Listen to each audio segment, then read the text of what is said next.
So today I've been biking down the Spanish coast behind me, and I was listening to this podcast by Radiolab called A Match Made in Bone Marrow, which is a very wise title. It goes a lot deeper than people will recognize. And you should listen to it, but I'm gonna talk about it because it kind of reveals the dangers of blind faith. So, an atheist lady joins some kind of a bone marrow registry. She wants to help somebody, she wants to feel some kind of a deeper connection with a person. She joins this registry, and then she's matched up with somebody she doesn't know, right? And then I think like a year passes and they are allowed to contact each other, which is great. And it's a man in Texas who believes in God. He does magic shows to big crowds, and after the show he talks about God and preaches and I guess prays and whatever he does. He needed this bone marrow transfer, right, to live. And you can listen to the story. There are some interesting things in it that God had a hand in. But like I said, I want to talk about the dangers of blind faith, because what's dangerous about this is, what's happening is this woman who he starts to bring out to the stage starts to feel guilty, like a poser, even though she did nothing wrong.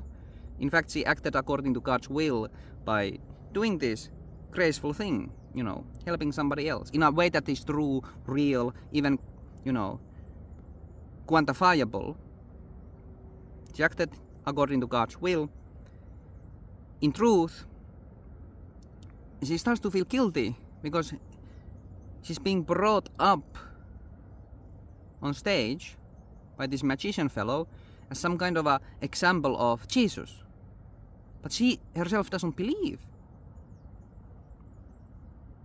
And this man cannot explain to her, no, everything you did, that is God's will. You are a better worshipper of God than I am.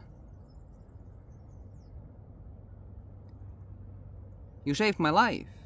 You are still bearing fruit by getting all these people to sign up for the bone marrow list registry. This wouldn't have happened without you. This is all thanks to you.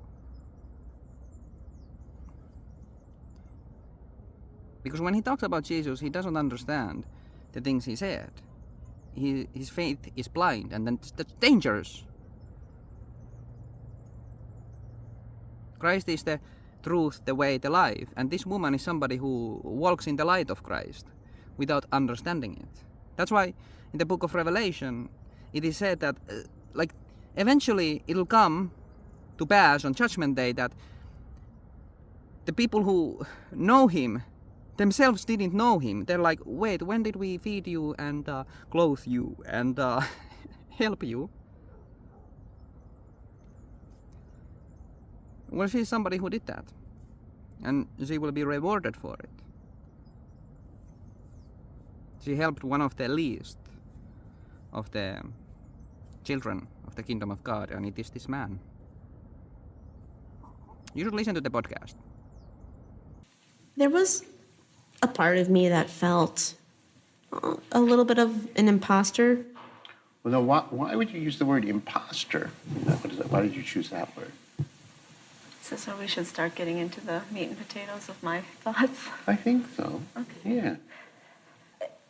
I would have done it regardless of whatever it was. Yeah. If your whole theme of your show was how great the Dallas Cowboys were and it got everybody to join the bone marrow registry, I would have got up there in a Cowboys hat. Honestly, Jim, every time I see your show, even though I don't, adhere to the religious tenets of it, I still get that feeling. And everybody, all my family, all my friends, whatever they're religious, even my Muslim friends that I've told the story get, that feeling. And, what that feeling is a little intangible, but I think it's something even a little bigger than, that sounds so crappy to say, bigger than Jesus. That's really blasphemous, but I can't think of a better way to say it. Can you explain what that means?